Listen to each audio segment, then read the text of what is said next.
how many of you have used a DEET-based bug product before? Quick raise of hands.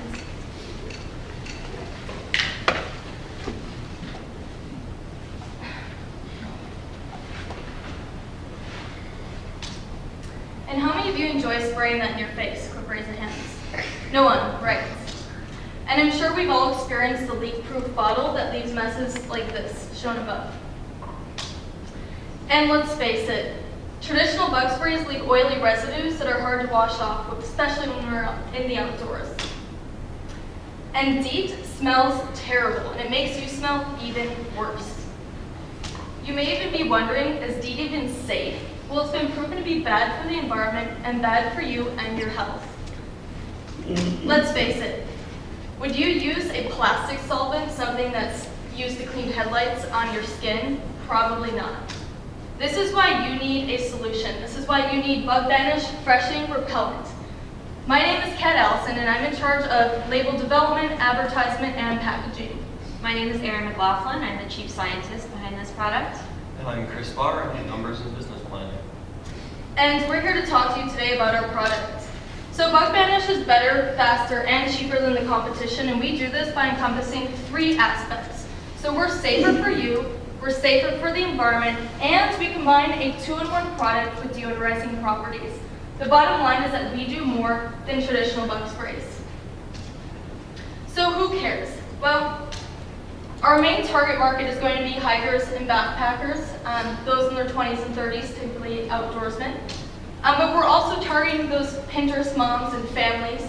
And also, we're very attractive to investors because we are green. So here's the big picture.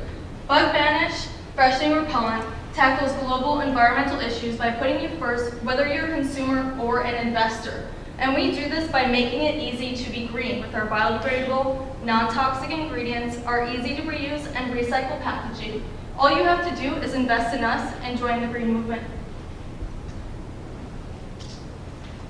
So why invest? Well, Chris is going to talk a little bit more about this later in the presentation, but it's been shown the market for natural and organic products to be emerging and growing. So this is your chance to invest in a product that's already green and make money from that. All you have to do is invest in BugBanish and you join the green movement and have a chance to expand your business and get into the market. So how do we plan to do this? Well, social media is going to be one of our main targets, and then creating bulletins and creative advertisements like these above. So be bold, not bugged, and ward off bugs and odor, not ladies. Because we all like that, right? All right, so I'm going to pass around the actual product. This is our final prototype. And Erin's going to actually talk about why we know we're superior than the competition. A few things just to notice on the packaging when I pass this around is that we are very easy to trust and understand what we're made from. The ingredients are not complicated at all. You don't have to wonder what's in it. We're 2-in-1, we're all natural, and most importantly, we are eco-friendly, unlike DEET products. So I'm going to pass it off to Erin, and then meanwhile pass these around to you. Thanks, Kat. So as Kat said, I'm going to talk about why we know that we're better, faster, and cheaper than our competition. And we do this by knowing that we'll protect our consumers. So first of all, the most important part of this are that we know that our ingredients will protect our product and the packaging. So the ingredients in BugBanish are similar to those that are in other natural bug repellents, as I'll go over in a minute. For us, the ingredients in BugBanish are water, witch hazel, tea tree oil, eucalyptus oil, cedarwood, lemongrass oil, and distilled vodka. Most of our competitors use a lot of these same ingredients, but they don't use witch hazel or vodka. So some of the benefits of these products, you might be thinking, how is this really going to work? Well, the vodka and the essential oils are all mosquito and tick repellent. They're also deodorizing. This is a 2-in-1 product. This is fast for you, it's convenient, it's cheaper, you're not buying 2 things. And vodka is, I know it sounds silly, but it's really just a gentler version of like rubbing alcohol. So it clarifies and it cleans the skin. And all of the essential oils are antibacterials, meaning that they can clean your skin as well. This is also aromatherapeutic. It smells really good, it's calming, and it's cleansing and calming for the skin as well. So 2 of the competitors I want to talk about, there's Insect Shield Synergy, and then there's one called Prevent. As you can see, Insect Shield Synergy comes in a 1-ounce bottle at $14.99. we took some Amazon reviews here to show some of the negative parts of this product. So they said this product was too small, and they also said that it needed reapplying.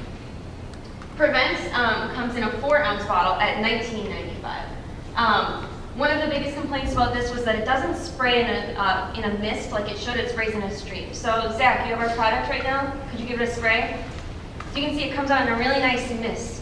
So you don't have to worry about spraying it on your face and it going in your eye and like all of these horrible things happening. And then the other thing they said was that many mosquitoes still bit them when they had this product.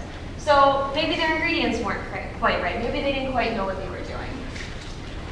So as you can see, these points are highlighted: their size, their price, and then these negative reviews. So we did some research to show that we are different. So we found that doubling up on oils will create a better repellent. So that's shown in this first paper up here, as Kat's highlighting. We also found that lemon eucalyptus oil, which are 2 oils that we use, gave repellencies of 100% in lab testing. We also found from this third paper that plant essential oils show a broad spectrum of activity against pest insects. So how are we going to test this? What we would need to do is get a mosquito cage, fill it with mosquitoes, and test. So the control would be an arm with no repellent on it. The independent variable would be BugBanish, and the dependent variable would be the amount of mosquito bites someone received.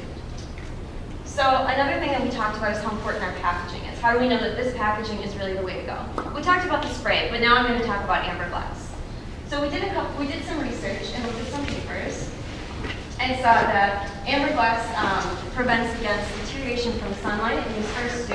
And this last paper showed that amber glass also absorbs radiation, which keeps the product working well and keeping its true form. So product testing. We also have said that this is a deodorant. How did we test that? We got a couple participants to sign a waiver, wear a product like deodorant, and take a survey. We took a couple of the survey results for you here. We asked, did you find your skin to be irritated by this product? 90% of participants said no, and 1 said unsure. We also asked if they liked the smell of BugBanish. 80% of our users said yes, they liked it. No one said no. A few were a little unsure. And then, given the option, would you use this product again? 70% said yes. We had a few minor complaints. We had someone say that it doesn't dry right away. It takes a little bit to dry. But it's a common problem with deodorants, and there are ways we could look into fixing that. So how we would expand in the future is making more hygiene products: dry shampoo, wet shampoo, antiperspirant, body wash, shaving cream, aftershave, all with these same essential oils and ingredients and using the same packaging. So we know our product is staying true to itself and we're true to our brand. And now Chris is going to talk about BugBanish by the numbers. All right, so as Kat promised you earlier, I'm going to show you that the market is there for us. And essentially, we know this because, in part, almost 3/4 of all consumers 2 years ago self-reported to have thought green when they were out shopping. And furthermore, roughly 40% of all consumers are more than willing to spend more on green products. In turn, this has led to over $35 billion worth of sales in natural and organic products in 2013. The market is clearly huge.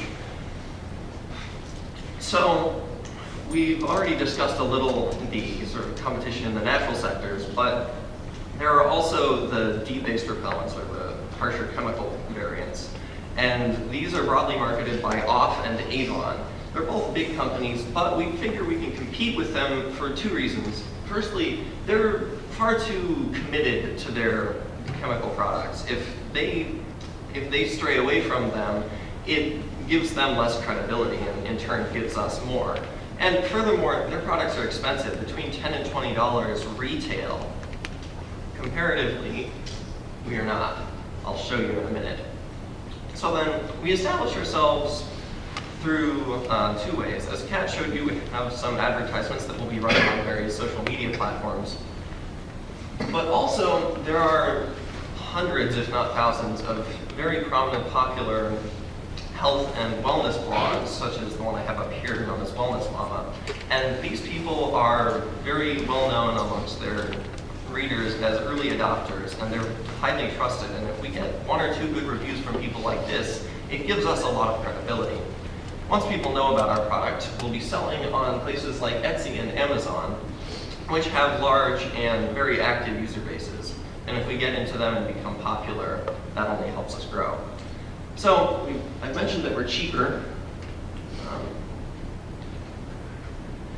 So The competition in the harsh chemical sector is like between $10 and $20 retail. For us, it's $11 to produce the product and ship it anywhere within the continental United States. So we can very easily compete on price. And it doesn't actually cost us much at all to sell on either Etsy or Amazon because, as you can see, their fees are quite low.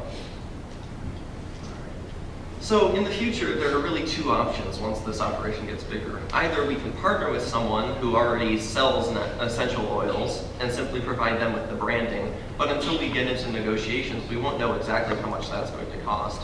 Ultimately, we can simply make it ourselves, in which case the costs will scale fairly linearly.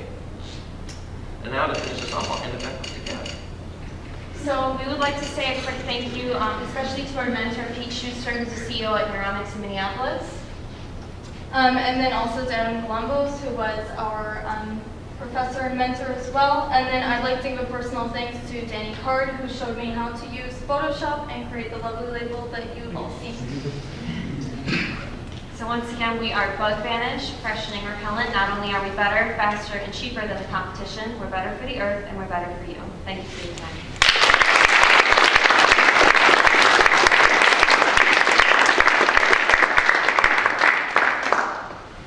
Comments, questions? Yes. So, as you know, some of the classes here are taken to landfill to experience what kinds of waste after it's being thrown away.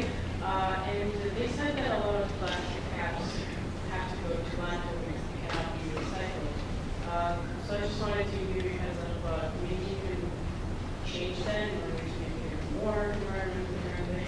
Yeah, and one of the things that we do with our marketing is that we encourage people to reuse this product, even if you're not going to purchase again the repellent. So with being green and using the amber bottles, it's easy to recycle if you don't want to reuse the product, but we do highly encourage reusing it for other things, and it's easy to refill it with other products, not just the bug repellent.